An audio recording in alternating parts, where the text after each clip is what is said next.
Hi guys, meron akong i-reveal sa inyo guys. Di ba yung life update na about kay Jowa na afam, tungkol to sa kanya. Ayan. So before tayo magsimula, hello sa mga subscribers natin at sa mga bagong nanonood, hello din po sa inyo. Hi! Ayan.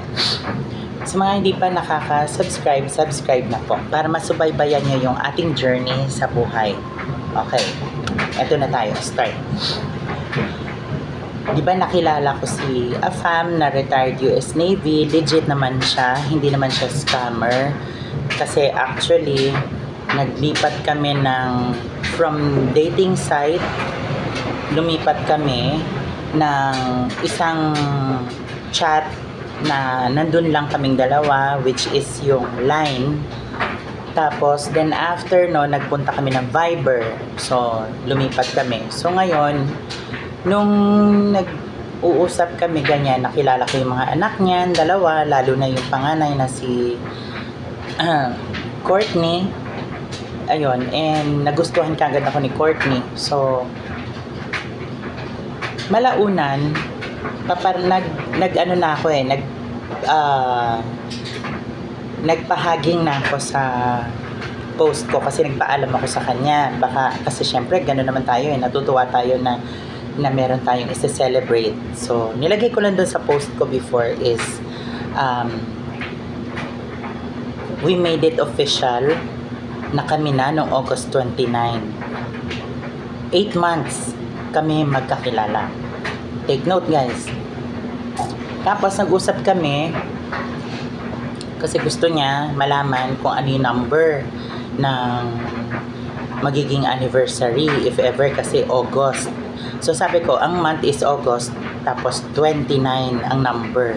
So kapag kada buwan 29 month seri, kasi month ginanon ko siya kasi hindi niya maintindihan.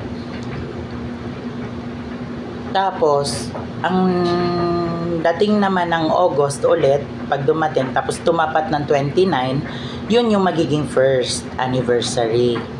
So, nagets niya. Kasi, nagugulumihanan siya na nagsiselebrate ang mga Pinoy, monthsary rin. Ang alam lang kasi niya is anniversary. Hindi niya alam yung monthsary na yan. So, tinuruan ko siya ganon. Kada buwan, kung ano yung numero ninyo, i-celebrate ninyo. Pagdating ng buwan, kung kailan mo siya sinagot ng I love youhan kayo, yun yung magiging first anniversary. So, nagets na niya. So, eto na. Dumating na, fast forward, dumating na yung August 29. Neto lang. Ay, hindi pala August. Sorry. Dumating yung buwan na may 29, noong time na yon. So, binati ko siya. First monthsary namin yon guys. Binati ko siya bisperas kasi nakita ko naka-online pa ang lolo niyo And so chinat ko siya, green it lang. Siguro dalawang linya nakalagay doon. Happy first monthsary, baby, I love you. Thank you so much. Yun. Mamaya biglang tumawag ang lolo mo, si Afam, na soldier, tawag siya, nagagalit. Sabi niya, sabi ko magas Tagalog, ano ba, di ba? Busy ako ganyan siya. And take note guys, parati siyang busy, pero ako busy din ako. Naririnig nyo to, yung dryer, may laman yan, nakasalang yan, galing dun sa labas na pinatuyo, may laman yan. So take note, kahit busy din ako na may laman yan, binabantayan, may sundot din ako ng time para sa minamahal. Kahit may nakasalang din doon, may sundot din ako ng chat sa kanya. 'Di ba? Kasi ganoon yung kapag mahal mo yung tao, ilalagay mo siya talaga sa schedule mo. Pero hindi naman yung kukulit-kulitin mo, 'di ba? Hindi naman. Yung lang, yung kapag sundutan mo lang ng isang linya lang, hello, ganyan, how are you, kumain ka na, ganyan, it's lunch time, ganon. Yung mga parang ganon, pero maikli lang, hindi naman yung mahaba na litanya, ganon. Pero hindi ko naman siya kinukulit, ayaw lang talaga niya. dahil busy daw. Pero take note, gabi na yon, magmamadaling araw na. So inunahan ko lang din yung oras kasi nagka-countdown na ako noon.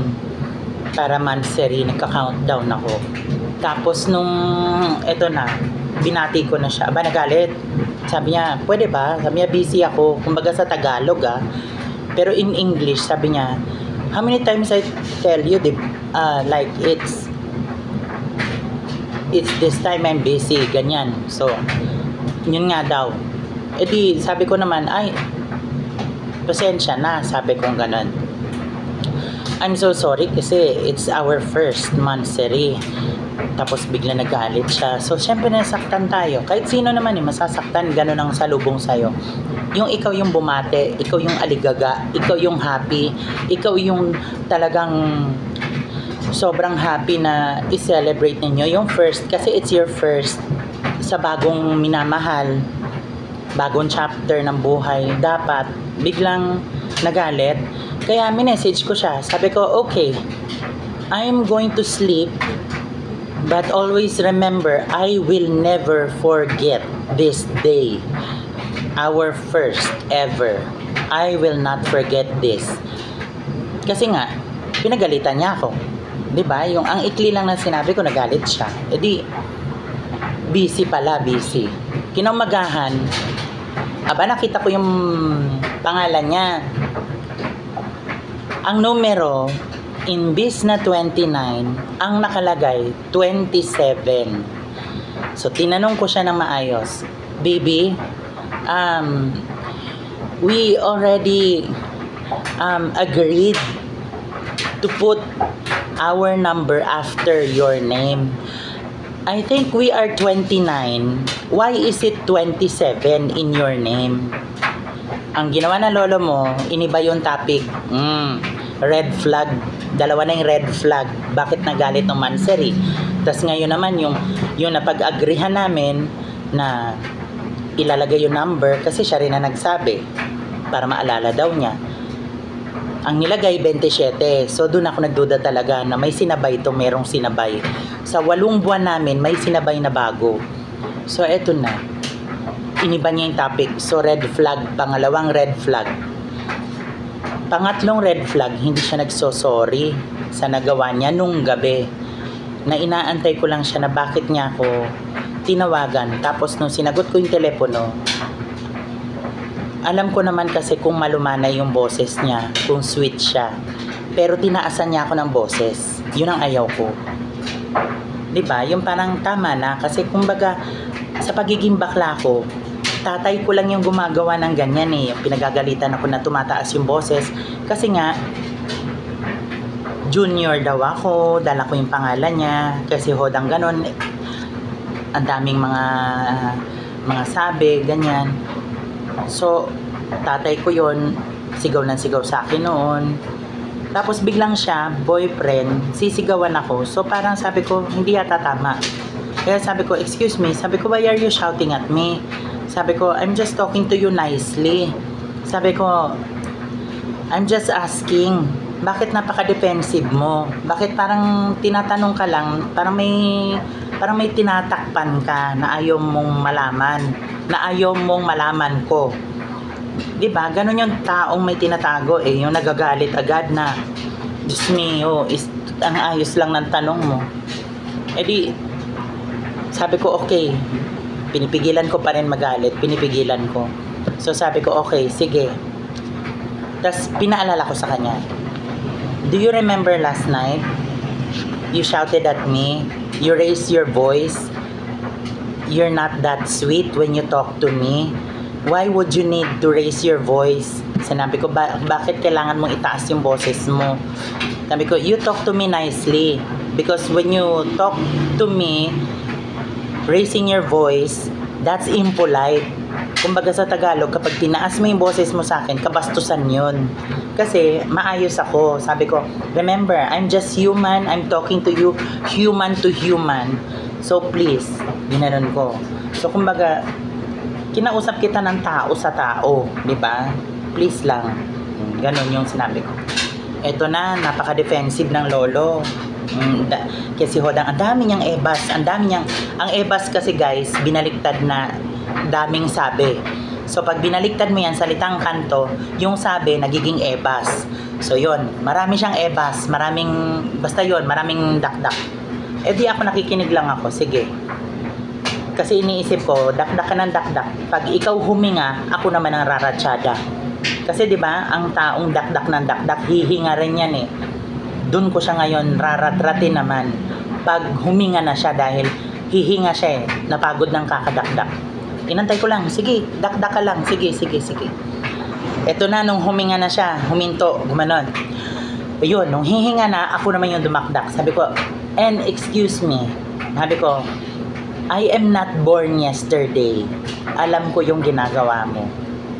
Tinagalog ko na siya. And gets niya, pag tinagalog ko, galit ako. Pero yung mukha ko, hindi ko ganon. Yung ganyan lang, normal lang. Pero pag nagtagalog ako, alam niya, inis. E di sabi ko sa kanya,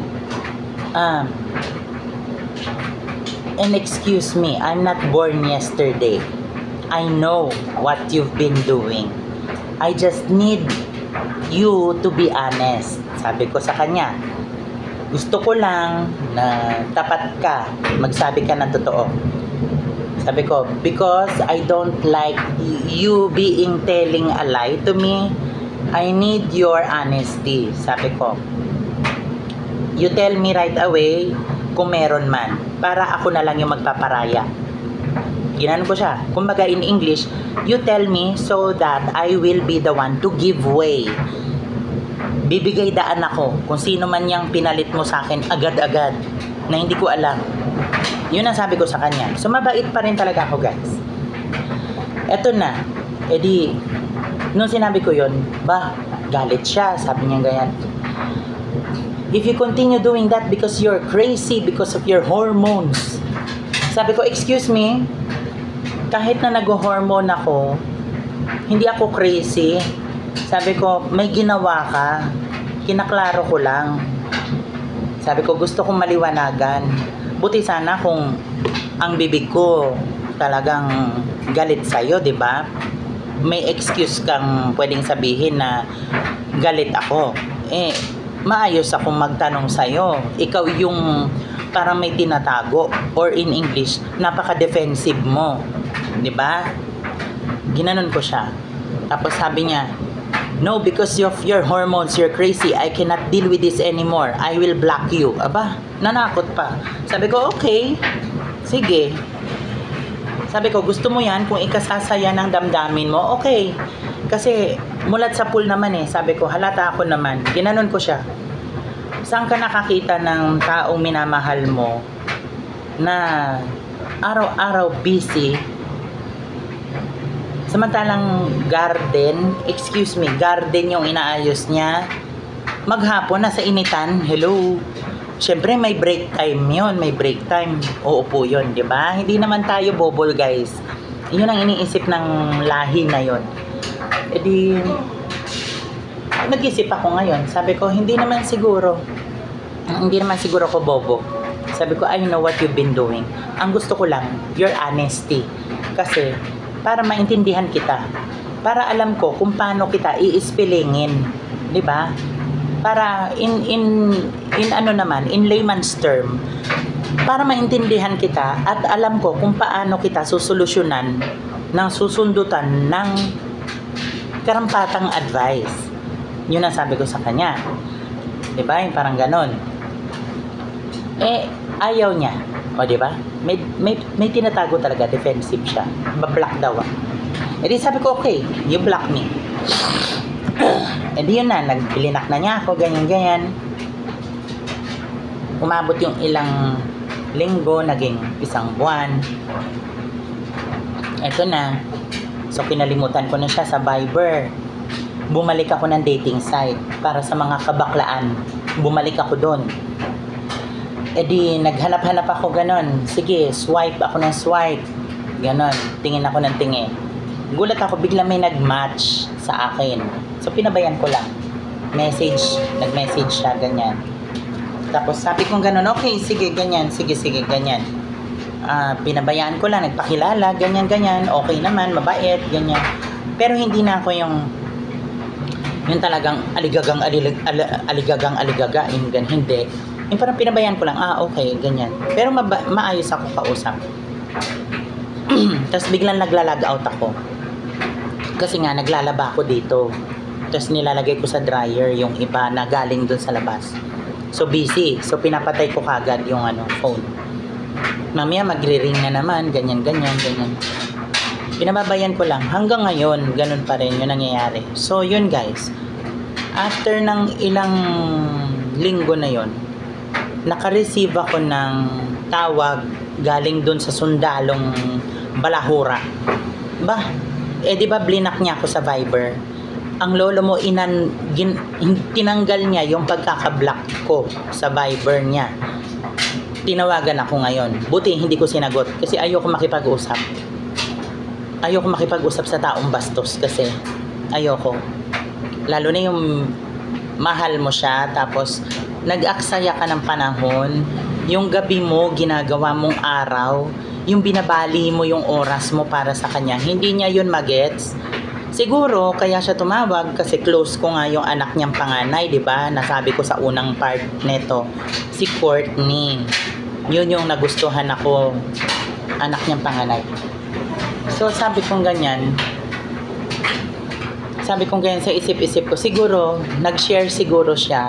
Tapos ang sabi rin ni Courtney, siguro Daddy, ang hinihingi lang naman sa'yo oras. Hindi ka naman hinihinga ng pera, oras. Ano lang ba yung sinusundot-sundutan mo? Siguro yun yung ginawa nung anak niyang panganay kasi babae din yun. 'Di ba? So siguro nakausap nga niya. Sabi ko okay. Nag-miss call ulit ang lolo mo. Hindi ko pa rin talaga siya sinagot. Pinabayan ko lang. Kasi syempre ang sama na loob ko eh. Ayoko naman makipagplastikan, 'di ba? Na parang ganun-ganun lang. Pwede mo kong tawagan. Pwede mag-message ka muna bago mo ko tawagan. Sa message na yon, lagay mo na nagsusorry ka kasi syempre alangan naman ako mag-sorry sa'yo. Binati lang kita ng happy mansary, ikaw yung nagalit o ikaw mag-sorry. 'Di ba? Di ba? Gaganyan-ganyanin ninyo yung Pinoy, 'di ba? Excuse me. Iba rin kaming mga Pinoy. Mababait kaming mga Pinoy. Kaya wag nyo rin kaming babastusin porket ibang lahi kayo, porket mga nasa Amerika kayo na ibang lahi, 'di ba? It doesn't mean that you live in the States or you live in America, you don't have any right to do that to Filipino people. Mind you, in your country, there are many Filipino workers, nurses. 'Di ba? Tapos gaganyan-ganyan ninyo yung mga Pilipino, 'di ba? Nakakainis eh. Yung parang iniisip nila ang baba ng uri nating mga tao. Yung ginaganon-ganon lang tayo. Edi ako naman hindi ko talaga siya sinagot, niyaan ko. Hanggang ngayon hindi ko talaga paramdam, bahala siya. Kasi hindi nagte-text. Ang gusto ko maglagay siya ng note. Tawag ng tawag bakit mo ko tatawagan, kaya mo naman mag-chat, 'di ba? So hindi ko pa rin talaga siya sasagutin, hindi ko pa rin talaga, pero kaya ko siyang patawarin kung mababasa ko yung sinulat niya, kung nag-e-effort ang lolo mo. Ayun, yun yung nangyari guys. Although shinare ko sa inyo, pero minsan may mga ibang vlogger sabi nila keep it private. Pero sa akin kasi iba-iba tayo ng ng atake.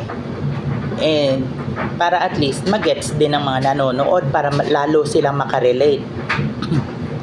Kasi nanonood nga sila, nanonood yung viewers, paano makaka-relate, 'di ba? So, inaayon ko rin para at least merong nakaka-relate at alam din nila kung ano yung mga takeaway na magandang gagawin, 'di ba? So, ang magandang gawin diyan, kalma.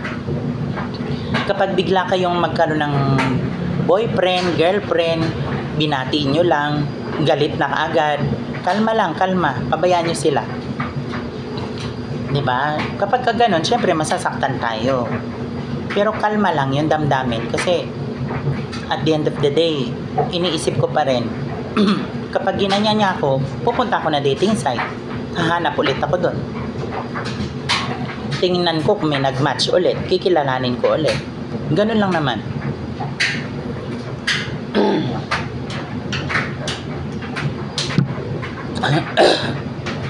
Natutuyo yung lalamunan natin, guys. So, yun. Ay. Pero, ang ginawa ko na lang, nag-positive thinking na lang ako. Nagpo-positibo na lang ako mag-isip na yun ang kagandahan. Nagdasal ako, ganyan. Sabi ko, Lord, salamat dahil binigay niyo sa akin at nakilala ko kagad yung ugali. Maigi na rin na nakilala ko kagad kaysa naman yung magpupunta dito tas mapapano pa ako, 'di ba? Ayoko, 'di ba? Baka ano pa gawin sa akin pag nandito na. Maigi na lang yung maaga kong nakita yung ugali.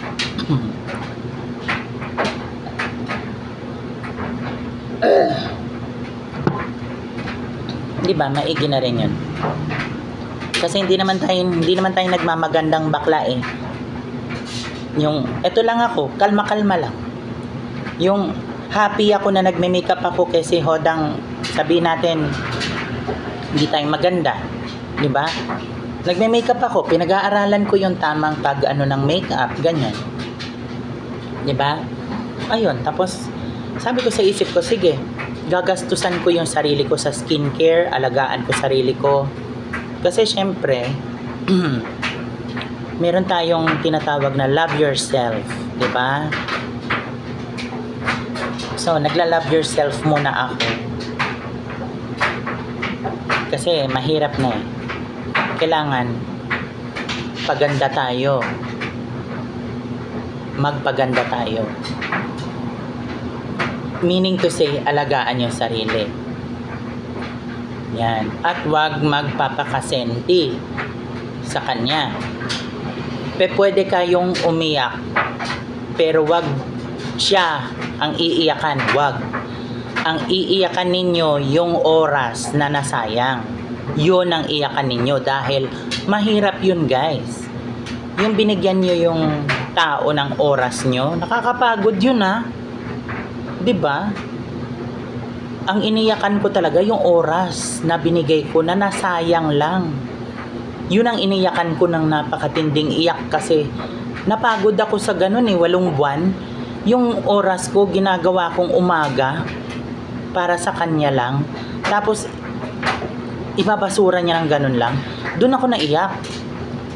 Doon ako naiyak na yung pagod hirap ko na sayang. Doon ako naiyak. Pero yung siya iiyakan, excuse me. Hindi ko siya iiyakan. 'Di ba? Kaya yun yung nangyari, guys. So ngayon, ang take away dito, kasi ito yung update natin. So, wala na siya, burado na siya. So, doon na siya sa nakaraan. Well, ito na yung kasagutan dyan. Ang leksyon dito, wag nyong hahayaan na pag kayo'y umiibig, yung mababaliwala yung hirap ninyo. Kumbaga parang kahit paano magtira pa rin sa sarili. Ako hindi naman ako nagbibigay ng buong buo eh. Hindi ako nagbibigay. Pero ang iniyakan ko doon, yung oras na nasayang, yung hirap ko na nakapagpuyat ka sa taong hindi naman pala nakita ang halaga mo. 'Di ba? Kaya yun ang pinaka iiwasan ninyong mangyari. Yun ang gagawin na lang ninyo. Yung piliin nyo maigi yung tao na mamahalin ninyo. Yun. Minsan kasi kumukubli yung mga pangit na ugali ng isang tao dahil nabubulagan tayo sa gandang kalooban sa simula, magandang itsura ng tao o kaya magandang makitungo sa'yo sa simula. Yun pala, puro pa simula lang. 'Di ba? Yung hanggang sa simula lang siya ganun. Pag tumagal-tagal, nag-iiba na. 'Di ba? Yung parang maayos ka lang pala sa simula. 'Di ba? Yung parang ganon. So, yun. Yun ang ano doon, guys. And ang ano dito is aminado naman tayo lahat na pag tayo ang nagmahal, tanga tayo. Aminado ako dyan. Pero, ginamit ko pa rin yung utak ko. 'Di ba? Ang maganda doon, pag inunahan tayo ng galit nung nobyo natin or nobya na nagagalit sila agad, kakalma ka lang para makaisip ka ng pwede mong sabihin sa kanila na maayos. 'Di ba? Para at least kung meron mang sumisigaw, meron dapat kalmado. Ganun dapat. At saka dapat titiisin ninyo kung ano yung mga sinasabi niya. Mag-pray kayo na, Lord, pakalmahin niyo ako. Yun. Lord, takpan niyo tenga ko para hindi ako mapilitang sumagot. Kasi kapag sinabayan mo yon, walang katapusan yung away ninyo, guys. Pag sinabayan mo yon, as in. Kaya dapat pag may ganon, kalma ka lang. Hayaan mo siyang dakdak ng dakdak. Kasi eventually, mapapagod yan, hihinga yan. Pag huminga, saka ka sumundot. Tapos ka na, ako naman. Yun. Na ganun lang nangyari. So, masaklap. Pero maigi na rin kasi nakita natin yung pag-uugali niya. 'Di ba? Kung sasabihin na bibigyan ng chance, siguro kung magsosorry siya, kung magsisisi siya. Tama yung sabi ni Mama Pokwang tungkol doon kay yung sa ex-husband niyang yung si opportunista, 'di ba? Na pag may mali sila, hindi sila nagsosorry. Totoo 'yun. Nangyari sa akin, no. Sundalo 'yun, yung afam ko na 'yun, taga US. May kasalanan siya pero hindi siya nagsosorry. 'Di ba? Kasi ayaw nilang bumaba yung pride nila eh. Ayaw nilang kasi feeling nila kapag nagsorry sila sa mga Pinoy or Asian, inisip nila bababa yung uri rin nila. 'Di ba? 'Yun yung iniisip nila eh. Pero may mga iba na mababait. Na-timingan lang siguro yung sa akin. Sundalong balahura. Actually, may ganyan din sa Pinoy. Sundalo, pero ang daming asawa.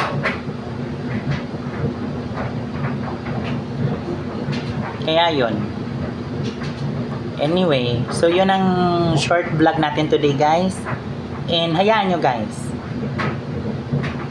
Kakalma-kalma lang tayo. And then, sa mga susunod, pinapabayaan ko kasi muna itong mangligaw, yung bago ko. Hinayaan ko lang, hindi ko pinapansin. Hindi ko pinagtutuunan ng atensyon. Sa trabaho ako dito, yun lang. Never ako nagbibigay na ng atensyon talaga. Na after work, may sundot na text, wala nang ganon. Pinababayaan ko lang tong nangliligaw sa akin. Hinahayaan ko lang. Para at least, siya yung talagang mangulit ng mangulit. Anyway, so yun. Salamat sa panonood, guys, and sa mga nanghinayang, kahit ako nanghinayang din kasi mahal ko rin naman yung tao. Ang masakit lang doon, yung nagagalit ng walang dahilan. Ayun, guys. So, sana naintindihan ninyo, nakarelate kayo. So, sa mga hindi pa nag-subscribe, please subscribe para updated kayo sa mga videos na i-upload natin. Click nyo na rin yung notification bell para alam ninyo kung meron tayong bagong upload, bagong video. Di ba? Kung nagustuhan nyo, i-press nyo yung kamay na nakaganon, yung like button. Tapos kung maganda ang istorya at nakarelate kayo, kung gusto nyo i-share para makita ng kaibigan ninyong bigo din sa pag-ibig. Kasi meron din tayong nabanggit kanina na mga dapat gawin na advice. Di ba? Yung kanina. Siguro, ang nabanggit kong advice kanina, 3. 'Di ba? Sa itong kaninang sinabi ko kanina. 'Yon. Yung lesson doon. 'Yon. So 'yon, i-share niyo para kung meron kayong kaibigan na nakakaranas din ng ganitong pag-ibig, kahit may pag-ibig siyang foreigner or may pag-ibig siyang Pinoy,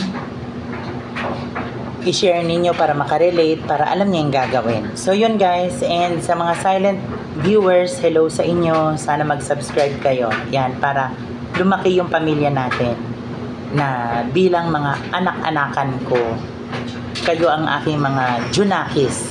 Kumbaga sa salitang bakla, junakis. Sa salita namang normal, anakis. Ayun, anak. Pwede naman sa salitang bakla, junak. O, diba? Pero pag marami, junakis, mga junakis. Ayan, mga anak. O, yan. So, yun. Sana subscribe kayo guys. Sana nagustuhan ninyo. And, tingnan mo ako. Hindi ako masyadong nagpaka-senti-senti. Nag-ayos tayo ng mukha. Naglagay tayo ng sunscreen. Nagpulbo tayo. Naglagay ng highlighter. Ayan, kalma-kalma yung itsura. Ayan, kasi ayaw nating masira yung mukha natin ng dahil sa maling taong inibig natin. So, yun. Anyway, thank you for watching and sana nagustuhan niyo yung video.